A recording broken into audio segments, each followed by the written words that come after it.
ജീവധാര ജീവമൊഴി കാൽവരിനാഥന്റെ സ്നേഹമൊഴി തിരുനിറത്താൽ ജീവനേകും യേശുനാഥന്റെ ജീവമൊഴി ജീവധാര ജീവധാര ജീവധാര.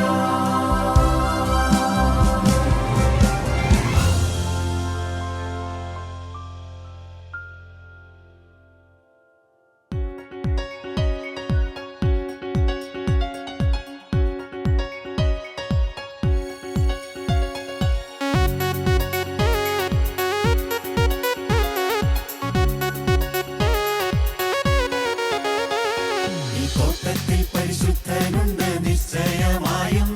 തൻ കാലൊച്ച ഞാൻ കേൾക്കുന്നുണ്ട് കാതുകളിലായി. തൻ സൗരഭ്യം പരക്കുന്നുണ്ട് ഈ അന്തരീക്ഷത്തിൽ. ഈ സൗന്ദര്യം ഞാൻ ദർശിക്കുന്ന കണ്ണുകളാലെ, ആത്മകണ്ണുകളാലെ. രണ്ടുപേരൻ നാമത്തിൽ കൂടുന്നിടത്തെല്ലാം തൻ സാന്നിധ്യം അതുണ്ടെന്നവൻ ചൊന്നതല്ലയോ, അന്നു ചൊന്നതല്ലയോ. ആ സന്തോഷം നിറയുന്നുണ്ട് അന്തരംഗത്തിൽ. തിരു സാന്നിധ്യം മനോഹരം മനോഹരം തന്നെ. കൃപയുടെ ഉറവിടമേ, കൃപയുടെ ഉടയവനേ, കൃപയുടെ ഉറവിടമേ, കൃപയുടെ ഉടയവനേ. കൃപ വേണമപ്പ, കൃപ വേണമപ്പ, കൃപ വേണമപ്പ നിൻ മക്കൾക്ക്. കൃപയുടെ ഉറവിടമേ, കൃപയുടെ ഉടയവനേ, കൃപയുടെ ഉറവിടമേ, കൃപയുടെ ഉടയവനേ. കൃപ വേണമപ്പ, കൃപ വേണമപ്പ, കൃപ വേണമപ്പ നിൻ മക്കൾക്ക്. ഈ തോട്ടത്തിൽ പരിശുദ്ധനുണ്ട് നിശ്ചയമായും. തൻ കാലൊച്ച ഞാൻ കേൾക്കുന്നുണ്ട് കാതുകളിലായി. തൻ സൗരഭ്യം പരക്കുന്നുണ്ട് ഈ അന്തരീക്ഷത്തിൽ. തിരു സൗന്ദര്യം ഞാൻ ദർശിക്കുന്ന കണ്ണുകളാലെ, ആത്മകണ്ണുകളാലെ.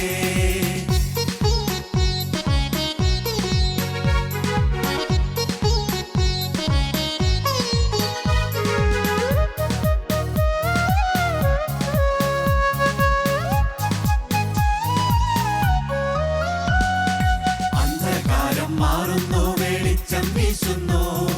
ദുഷ്ടലോകം ക്രൂശിനാൽ തകർന്നു പോകുന്നു.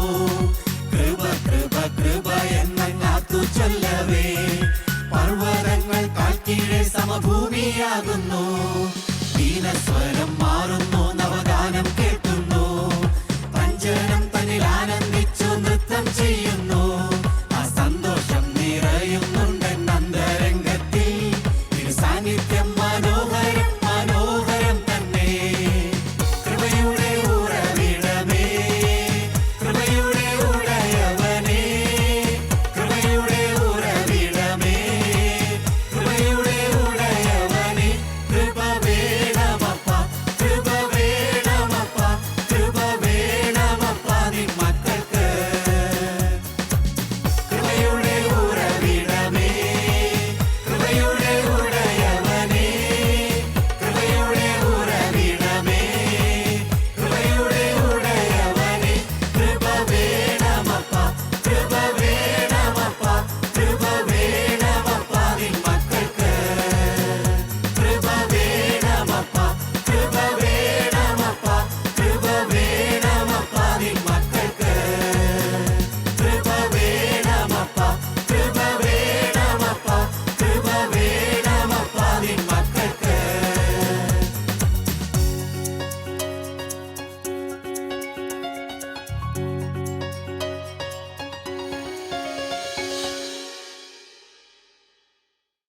യേശുക്രിസ്തുവിൻ്റെ അതിപരിശുദ്ധമായ നാമം വാഴ്ത്തപ്പെടുമാറാകട്ടെ. ദൈവത്തിൻ്റെ മാറ്റമില്ലാത്ത വചനം കേൾക്കുവാൻ ആവലോടെ ഇരിക്കുന്ന എല്ലാ വിശ്വാസികൾക്കും യേശുക്രിസ്തുവിൻ്റെ വിലയേറിയ നാമത്തിൽ ഞാൻ എൻ്റെ സ്നേഹവന്ദനം അറിയിക്കുകയാണ്. ഉൽപ്പത്തി പുസ്തകം 12-ാം അധ്യായത്തിൽ നിത്യനായ ദൈവം അബ്രാഹാമിനെ വിളിച്ച് വേർതിരിച്ചു. യഹോവ അബ്രാഹാമിനോട് അരുളി ചെയ്തത് എന്തെന്നാൽ, നീ നിന്റെ ദേശത്തെയും ചാർച്ചക്കാരെയും പിതൃഭവനത്തെയും വിട്ടു പുറപ്പെട്ട് ഞാൻ നിന്നെ കാണിപ്പാനിരിക്കുന്ന ദേശത്തേക്ക് പോക. ഞാൻ നിന്നെ വലിയൊരു ജാതിയാക്കും, നിന്നെ അനുഗ്രഹിച്ച് നിന്റെ പേർ വലുതാക്കും. നീ ഒരു അനുഗ്രഹമായിരിക്കും. നിന്നെ അനുഗ്രഹിക്കുന്നവരെ ഞാൻ അനുഗ്രഹിക്കും. അബ്രാഹാമിന് നിത്യനായ ദൈവത്തിൻ്റെ സ്വർഗീയ വിളി ലഭിക്കുന്നു.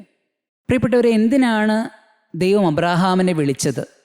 ദൈവം ആദാമിനെയും ഹവ്വായെയും സൃഷ്ടിച്ചപ്പോൾ, ആദാമിനെ സൃഷ്ടിച്ചു, അതിനുശേഷം ഹവ്വായെ സൃഷ്ടിച്ചു.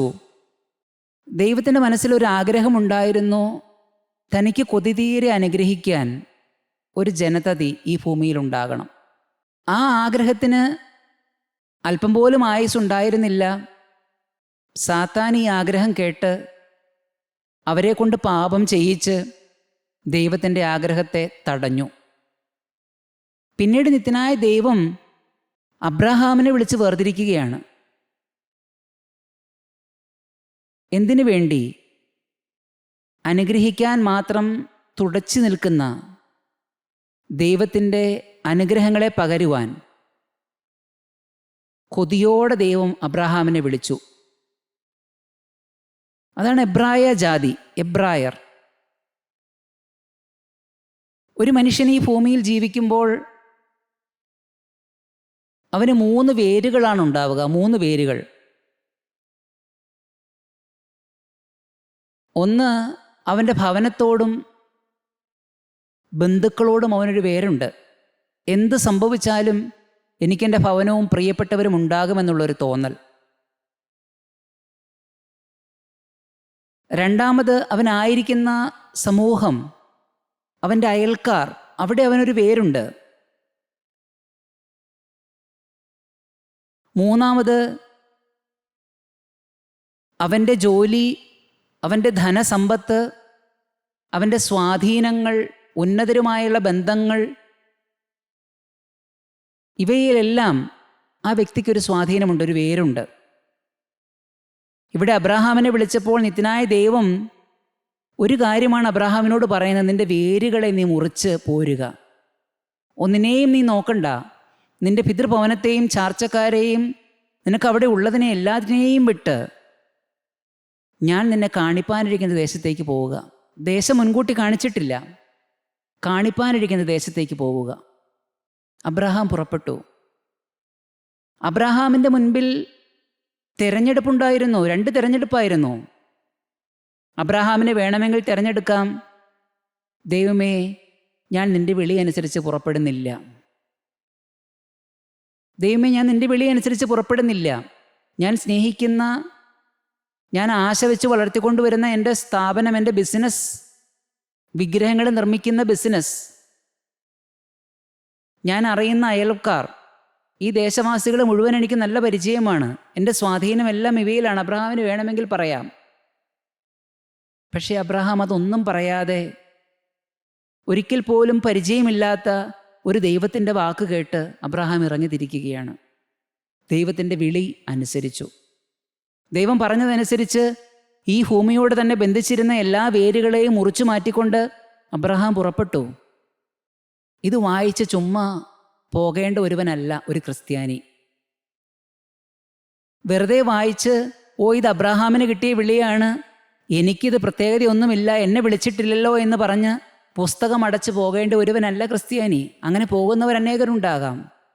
പക്ഷേ ഈ വിളിക്ക് നമ്മളുടെ ജീവിതത്തിൽ എന്തെങ്കിലും സ്വാധീനമുണ്ടോ? പ്രിയപ്പെട്ട ദൈവമക്കളെ, നമുക്ക് സ്വർഗത്തിൽ നിന്ന്, നിത്യനായ ദൈവത്തിൻ്റെ വശത്തു നിന്ന് എന്തെങ്കിലും വിളി കിട്ടിയിട്ടുണ്ടോ? ഏതെങ്കിലും വിളി? മത്തായി എഴുതിയ സുവിശേഷം അതിൻ്റെ 11-ാം അധ്യായം 28-ാം വാക്യം അതിപ്രകാരമാണ്: അധ്വാനിക്കുന്നവരും ഭാരം ചുമക്കുന്നവരുമായുള്ളവരെ എല്ലാവരും എൻ്റെ അടുക്കൽ വരുവീൻ, ഞാൻ നിങ്ങളെ ആശ്വസിപ്പിക്കുമെന്ന്. അധ്വാനിക്കുന്നവരും ഭാരം ചുമക്കുന്ന എല്ലാവരുമായുള്ളവരെ, ഏവരുമായുള്ളവരെ, നിങ്ങൾ എല്ലാവരും എൻ്റെ അടുക്കൽ വരുവീൻ, ഞാൻ നിങ്ങളെ ആശ്വസിപ്പിക്കും. ഒന്ന് ചിന്തിച്ചേ, അല്പസമയം. നമുക്ക് അധ്വാനമില്ലേ? നാം അധ്വാനിക്കുന്നവരല്ലേ? ആത്മീയമായും ഭൗതികമായും. ആത്മീയ പരാജയങ്ങളെ ഓർത്ത് നമ്മിൽ പലരും അധ്വാനിക്കുന്നവരല്ലേ? എടുത്ത തീരുമാനങ്ങൾ വീണ്ടും വീണ്ടും പരാജയപ്പെട്ട് വീണ്ടും വീണ്ടും ആ തീരുമാനങ്ങൾ തന്നെ ആവർത്തിക്കേണ്ട അവസ്ഥ, രക്ഷിക്കപ്പെടാത്ത അവസ്ഥ, പാപബോധം. ഞാൻ ദൈവത്തിന് വേണ്ടാത്തവനാണെന്ന തോന്നൽ, ആ തോന്നലിൽ അടിമപ്പെട്ടു പോയ ഒരു ജീവിതം. ഈ ഭൂമിയിൽ എൻ്റെ ജീവിതം ഒന്ന് ഗതി പിടിക്കുന്നില്ലല്ലോ എന്ന് കരുതി മുൻപോട്ട് കൊണ്ടുപോകുന്ന ഒരു അരക്ഷിതാവസ്ഥ. നമുക്ക് അധ്വാനമില്ലേ, ഭാരമില്ലേ? ഉണ്ട്. അധ്വാനിക്കുന്നവരും ഭാരം ചുമക്കുന്ന ഏവരുടെയും മേൽ സ്വർഗത്തിൻ്റെ വിളിയുണ്ട്, നിങ്ങളേവരും എൻ്റെ അടുക്കൽ വരുവീൻ. അബ്രാഹാം വിളി അനുസരിച്ചു, അബ്രാഹാം പുറപ്പെട്ടു. നാം വിളി അനുസരിച്ചോ? നമ്മുടെ മേൽ വിളിയുണ്ട്, നാം വിളിക്കപ്പെട്ടവരാണ്. പക്ഷേ ആ വിളി നാം ഏറ്റെടുത്തോ? അബ്രാഹാം ആ വിളിക്ക് അനുകൂലമായി പ്രതികരിച്ചതുകൊണ്ട് മാത്രം ദൈവം അവൻ്റെ ജീവിതം ഏറ്റെടുത്തു. മറിച്ച് അബ്രാഹാം എൻ്റെ കുടുംബ ബന്ധങ്ങൾ അവിടെയാണ്, എൻ്റെ സമ്പത്തും ധനവും എല്ലാം അവിടെയാണ് എന്ന് പറഞ്ഞുകൊണ്ട് ദൈവത്തിൻ്റെ വിളി നിരസിച്ചായിരുന്നുവെങ്കിൽ അവൻ്റെ ജീവിതത്തിൽ ഒന്നും ചെയ്യുവാൻ സ്വർഗത്തിലെ ദൈവത്തിന് സാധിക്കുകയില്ലായിരുന്നു. നാം ദൈവത്തിൻ്റെ വിളി അനുസരിച്ചോ? എങ്ങനെയാണ് ദൈവത്തിൻ്റെ വിളി അനുസരിക്കേണ്ടത്? ദൈവത്തിൻ്റെ വിളി ദൈവത്തെ സ്നേഹിച്ചാണ് അനുസരിക്കേണ്ടത്.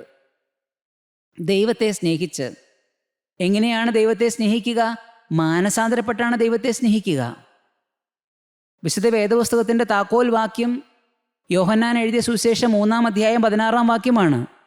തൻ്റെ ഏകജാതനായ പുത്രനിൽ വിശ്വസിക്കുന്ന ഏവനും നശിച്ചു പോകാതെ നിത്യജീവൻ പ്രാപിക്കേണ്ടതിന് ദൈവം അവനെ നൽകുവാൻ തക്കവണ്ണം ലോകത്തെ സ്നേഹിച്ചു.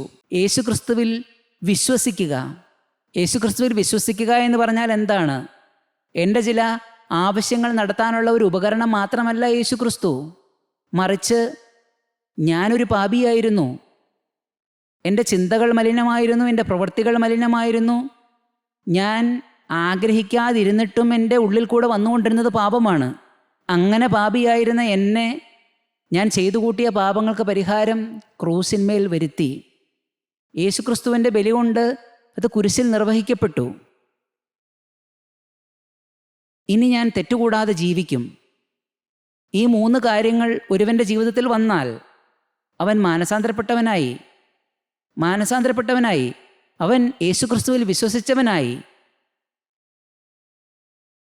ആ വിശ്വാസം ഹൃദയത്തിൻ്റെ ആഴത്തിൽ നിന്ന് ഏറ്റുപറഞ്ഞാൽ നാം വിളിക്ക് അനുകൂലമായി പ്രതികരിച്ചവരായി. പ്രിയപ്പെട്ടവരെ, നാം വിളിക്കപ്പെട്ടവനായി. വിളിക്കപ്പെട്ടവർക്ക് പ്രിവിലേജ് ഉണ്ട്, വിളിക്കപ്പെട്ടവർക്ക് അനുഗ്രഹമുണ്ട്. വിളിക്കപ്പെട്ടവർക്ക് മാത്രമാണ് അനുഗ്രഹം. വിളിക്കപ്പെട്ടവർ മാത്രമല്ല, വിളി സ്വീകരിച്ച് അതിന് അനുകൂലമായി പ്രതികരിച്ചവർക്ക് മാത്രമാണ് അനുഗ്രഹം. അബ്രഹാം വിളിക്കപ്പെട്ടു, വിളിക്ക് അനുകൂലമായി പ്രതികരിച്ചു, ഇറങ്ങിപ്പുറപ്പെട്ടു, ഒന്നും നോക്കാതെ ഇറങ്ങിപ്പുറപ്പെട്ടു. നാം വിളിക്കപ്പെട്ടു, പക്ഷേ ഇന്നെങ്കിലും നാം വിളിക്ക് അനുകൂലമായി പ്രതികരിക്കുമോ? വേദപുസ്തകത്തിൻ്റെ താക്കോൽ മാനസാന്തരം എന്ന താക്കോലെടുത്ത് നാം ഇന്ന് വിളിക്ക് അനുകൂലമായി പ്രതികരിക്കുമോ? പ്രിയപ്പെട്ടവരെ, നമുക്ക് തീരുമാനിക്കാം, ഇനി വൈകിപ്പിക്കല്ലേ. ഞാൻ ഇന്നു മുതൽ മാനസാന്തരപ്പെടുന്നു. ഞാൻ ഇന്നു മുതൽ എൻ്റെ വഴികളെ നേരെയാക്കുമെന്ന് ഒരുവൻ ഹൃദയത്തിൽ ചിന്തിച്ചാൽ, ഒരുവൻ ഹൃദയത്തിൽ നിശ്ചയിച്ചാൽ, പാപബോധം അവൻ്റെ ഉള്ളിലേക്ക് വന്ന് അവൻ്റെ ഹൃദയത്തിൽ നിന്ന് ഇങ്ങനെ ഒരു തീരുമാനം വരികയാണെങ്കിൽ സ്വർഗത്തിൽ നിന്ന് അവൻ്റെ തീരുമാനത്തെ പുലർത്താനുള്ള ശക്തി അവന് ലഭിക്കും. പിതാവാം ദൈവത്തിൻ്റെ സ്നേഹവും പുത്രനാം ദൈവത്തിൻ്റെ കൃപയും പരിശുദ്ധാത്മാവാം ദൈവത്തിൻ്റെ സംബന്ധവും സഹവാസവും അവൻ്റെ മേൽ എന്നും നിലനിൽക്കും. അവനെടുത്ത തീരുമാനത്തിൽ അവനെ നിലനിർത്താൻ. അവൻ്റെ പ്രാർത്ഥനയ്ക്ക് സ്വർഗം തുറന്നിരിക്കും. മദ്യപാനം മാറണമെന്നുള്ള അവൻ്റെ ആഗ്രഹം സ്വർഗത്തിൻ്റെ മുൻപ് വെച്ചാൽ ആ ആഗ്രഹം സ്വർഗം കേൾക്കും. മാനസാന്തരപ്പെട്ടതിന് ശേഷം അവൻ പ്രാർത്ഥിക്കുന്ന പ്രാർത്ഥനകൾക്കെല്ലാം സ്വർഗത്തിൽ നിന്ന് ഉത്തരം കിട്ടും. നിങ്ങൾ ആഗ്രഹിക്കുന്ന ഒരു ശുഭഭാവി നിങ്ങൾക്ക് തരും. യിരെമ്യാ പ്രവചനം 29:11. എൻ്റെ സന്നിധിയിൽ വന്ന് നിങ്ങൾ അപേക്ഷിക്കുന്നതൊക്കെയും ഞാൻ നിങ്ങൾക്ക് തരും. ശലോമോൻ പറയുന്നത് പുഞ്ചിരിയിടുന്ന ഭാവികാലമെന്ന. പുഞ്ചിരിയിടുന്ന ഭാവികാലം. പ്രിയപ്പെട്ടവരെ, നാം അബ്രഹാം ഇറങ്ങി പുറപ്പെട്ടതുപോലെ വിളിക്ക് അനുകൂലമായി പ്രതികരിക്കാം. വിളിക്ക് അനുകൂലമായി പ്രതികരിക്കാം. എൻ്റെ ജീവിതത്തിൽ കർത്താവേ, ഇനി ശേഷിച്ച ജീവിതം ഈ ഭൂമിയിൽ എരിഞ്ഞു തീരുന്നത് അവസാന നാൾ വരെയും യേശുക്രിസ്തുവിൻ്റെ ഹൃദയത്തെ തണുപ്പിക്കുന്ന ഒരു മകനായി മകളായി ഈ ഭൂമിയിൽ ജീവിക്കുമെന്ന് തീരുമാനം നമുക്ക് സ്വർഗത്തിലെ ദൈവത്തോട് അറിയിക്കാം. ഈ ഭൂമിയിലെ ആരെയും കാണിക്കാനല്ല, ഈ ഭൂമിയിലെ ഒരു വ്യക്തിയെയും പ്രസാദിപ്പിക്കാനല്ല, ഒരു പ്രസ്ഥാനത്തോടും ചേർന്ന് നിൽക്കാനുമല്ല. ഞാനും എൻ്റെ യേശുവും, ഞാനും എൻ്റെ യേശുവും. ആ ഒരു ബോധം നമുക്ക് ഓരോരുത്തർക്കും ഉൾക്കൊള്ളാം. ഇങ്ങനെ ഇറങ്ങി പുറപ്പെട്ട അബ്രഹാമിൻ്റെ ജീവിതം അനുഗ്രഹിക്കപ്പെട്ടു. അവൻ ധനികനായിരുന്നു. ദൈവത്തെ കണ്ടതിന് മുമ്പും അവൻ ധനികനായിരുന്നു. കണ്ടതിന് ശേഷം അത്യധികം അവൻ ധനികനായി മാറി. അവൻ ആത്മീയമായി അഭിവൃദ്ധിപ്പെട്ടു. അവൻ സ്വർഗത്തിന് പ്രിയപ്പെട്ടവനായി. വിശ്വാസികളുടെ പിതാവെന്ന് സ്വർഗത്തിലെ ദൈവം അവനെ സർട്ടിഫൈ ചെയ്തു. സ്വർഗത്തിലെ ദൈവം അവനെ മുദ്രകുത്തി. അബ്രഹാമിനെ ഉൽപ്പത്തി പുസ്തകം 22-ാം അധ്യായത്തിലേക്ക് കടന്നു വരുമ്പോൾ സ്വർഗത്തിലെ ദൈവം പരീക്ഷിച്ചു. 22-ാം അധ്യായത്തിൻ്റെ ആദ്യ ഭാഗത്ത് എഴുതി വച്ചിരിക്കുന്നു, അതിൻ്റെ ശേഷം ദൈവം അബ്രഹാമിനെ പരീക്ഷിച്ചത് എങ്ങനെയെന്നാൽ, അബ്രഹാമേ എന്ന് വിളിച്ചതിന് ഞാൻ ഇതാ എന്ന് അവൻ പറഞ്ഞു. അപ്പോൾ അവൻ, നിന്റെ മകനെ, നീ സ്നേഹിക്കുന്ന നിന്റെ ഏകജാതനായ ഇസ്ഹാക്കിനെ തന്നെ കൂട്ടിക്കൊണ്ട് മോറിയ ദേശത്ത് ചെന്ന് അവിടെ ഞാൻ നിന്നോട് കൽപ്പിക്കുന്ന ഒരു മലയിൽ അവനെ ഹോമയാഗം കഴിക്ക എന്ന് അരുളി ചെയ്തു. ഞാൻ കാണിപ്പാനിരിക്കുന്ന മലയിൽ ചെന്ന് നീ അവനെ ഹോമയാഗം കഴിക്ക. നീ എൻ്റെ വാക്ക് കേട്ട് അന്യദേശത്ത് നിന്ന് ഇറങ്ങിപ്പുറപ്പെട്ടപ്പോൾ, ഒന്നും കാണാതെ, ഈ ദേശം മുൻകൂട്ടി കാണാതെ ഇറങ്ങിപ്പുറപ്പെട്ടപ്പോൾ നോട്ടം എൻ്റെ നേരെ മാത്രമായിരുന്നു. ഇന്ന് നിനക്ക് വഴിയരികിൽ കിട്ടിയ, നിൻ്റെ ഈ ജീവിതയാത്രയുടെ ഇടയിൽ സമ്മാനമായി കിട്ടിയ ഇസഹാക്കിൻ്റെ നേരെ നിൻ്റെ നോട്ടം മാറിപ്പോയോ എന്ന് ഒരു സംശയമുണ്ട്. സ്വർഗത്തിൻ്റെ ദൈവത്തിലെ പരീക്ഷണമാണ്. സ്വർഗത്തിലെ ദൈവം പരീക്ഷിച്ചു, നീ സ്നേഹിക്കുന്ന നിൻ്റെ ഏകജാതനായ ഇസ്ഹാക്കിനെ തന്നെ നീ ഹോമയാഗം കഴിക്കാം. അവിടെയും തിരഞ്ഞെടുപ്പുണ്ട്.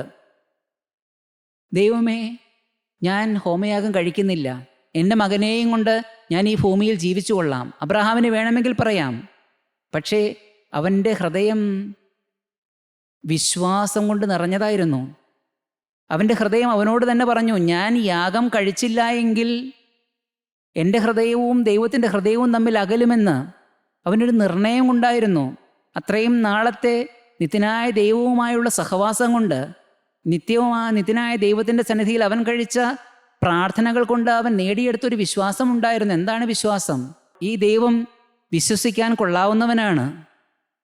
ഈ ദൈവത്തിൻ്റെ കരം പിടിച്ചാൽ എൻ്റെ ഈ ഭൂമിയിലെ ജീവിതവും നിത്യജീവിതവും അനുഗ്രഹിക്കപ്പെടുമെന്നുള്ള ഒരു വിശ്വാസം അവൻ നേടിയെടുത്തു. അവൻ ഉറപ്പായി പറഞ്ഞു, ഞാൻ ബലി കഴിക്കും. ബലി കഴിക്ക എന്നേ സ്വർഗത്തിലെ ദൈവം പറഞ്ഞുള്ളൂ. പിന്നീട് ഒരു വാക്കും ദൈവത്തിൻ്റെ ഭാഗത്തു നിന്നില്ല. ബലി കഴിക്ക. ബലി കഴിച്ചില്ല എങ്കിൽ എന്ത് സംഭവിക്കും? അതിൻ്റെ വരുംവരായികൾ സ്വർഗത്തിലെ ദൈവം പറയുന്നില്ല. പക്ഷെ അബ്രഹാം മനസ്സിലാക്കിയെടുത്തു, ഞാൻ യാഗം കഴിച്ചില്ല എങ്കിൽ എൻ്റെ ഹൃദയം ദൈവത്തിൻ്റെ ഹൃദയത്തിൽ നിന്ന് അകന്നു പോകുമെന്ന്. പ്രിയപ്പെട്ടവരെ, നാം ചിന്തിക്കണം. നാം ഒരിക്കൽ മാനസാന്തരപ്പെട്ടവരാകാം. നാം ബലി കഴിക്കുന്നവരാണോ? നാം യാഗം കഴിക്കുന്നവരാണോ? വഴിയാത്രയിൽ കൂടിക്കിട്ടിയ അനുഗ്രഹങ്ങളായി കൂടിക്കിട്ടിയ അനേക കാര്യങ്ങൾ നമുക്ക് പറയാനുണ്ടാകാം. നമ്മുടെ ജോലി ഉണ്ടാകാം, സമ്പത്തുണ്ടാകാം, പേരും പെരുമയും ഉണ്ടാകാം, വിദ്യാഭ്യാസത്തിൻ്റെ വളർച്ചയുണ്ടാകാം, അനുഗ്രഹിക്കപ്പെട്ട കുടുംബജീവിതം ഉണ്ടാകാം. ഇവയിലേക്കെല്ലാം നമ്മുടെ ശ്രദ്ധ പതിഞ്ഞുപോയോ? ഇവയിലേക്കെല്ലാം നമ്മുടെ ശ്രദ്ധ ഒതുങ്ങിപ്പോയോ? വേദപുസ്തകവുമായി മാറിയിരിക്കുന്ന കൂട്ടായ്മ ആചരിക്കാൻ വെമ്പുന്ന ഒരു ഹൃദയത്തിൻ്റെ ആഗ്രഹങ്ങളിൽ അല്പം കുറവ് സംഭവിച്ചോ? നാം ചിന്തിച്ചു നോക്കണം. അങ്ങനെയെങ്കിൽ യാഗം കഴിക്കേണ്ട സമയമാണ്. അബ്രഹാം യാഗം കഴിച്ചു. വീണ്ടും മാനസാന്തരം പുതുക്കുകയാണ്. മാനസാന്തരം എന്നാൽ യാഗം കഴിക്കുകയാണ്. അബ്രഹാം യാഗം കഴിച്ചോ? ആക്ഷരികമായി, ഭൗതികമായി അവൻ യാഗം കഴിച്ചില്ല. ഇസഹാക്കിനെ ബലിയർപ്പിച്ചില്ല. പക്ഷേ എബ്രായ ലേഖനം 11-ാം അധ്യായത്തിൽ നാം കാണും, വിശ്വാസത്താൽ അബ്രഹാം ഇസഹാക്കിനെ യാഗം കഴിച്ചു. സ്വർഗത്തിലെ ദൈവം അവൻ്റെ ഒന്നും നോക്കാതെയുള്ള ദൈവത്തെ പ്രതി, ദൈവത്തിൽ നിന്ന് അല്പം പോലും അകൽച്ച എനിക്ക് വരരുതെന്നുള്ള ഹൃദയത്തിൻ്റെ നിർണയം കണ്ടുകൊണ്ട് സ്വർഗത്തിലെ ദൈവം അവനെ നോക്കി പറഞ്ഞു, വിശ്വാസത്താൽ അബ്രഹാം യാഗം കഴിച്ചു. വിശ്വാസത്താൽ. പ്രിയപ്പെട്ടവരെ, നാം യാഗം കഴിക്കുന്നവരാകണം. നാം യാഗം കഴിക്കുന്നവരാകണം. മാനസാന്തരം നാം പുതുക്കണം. മാനസാന്തരപ്പെട്ടവൻ്റെ ഹൃദയത്തിൻ്റെ തീരുമാനം എന്താണെന്നറിയാമോ? സദൃശവാക്യങ്ങൾ 20-ാം അധ്യായത്തിൻ്റെ 22-ാം വാക്യത്തിൽ എഴുതി വച്ചിട്ടുണ്ട്, ഞാൻ ദോഷത്തിന് പകരം പ്രതികാരം ചെയ്യില്ല എന്ന്. മാനസാന്തരപ്പെട്ട ഒരു വ്യക്തിയുടെ ഹൃദയം എപ്പോഴും തീരുമാനിക്കും, ഞാൻ ദോഷത്തിന് പകരം പ്രതികാരം ചെയ്യില്ല എന്ന്. ഗുണമുണ്ടായി.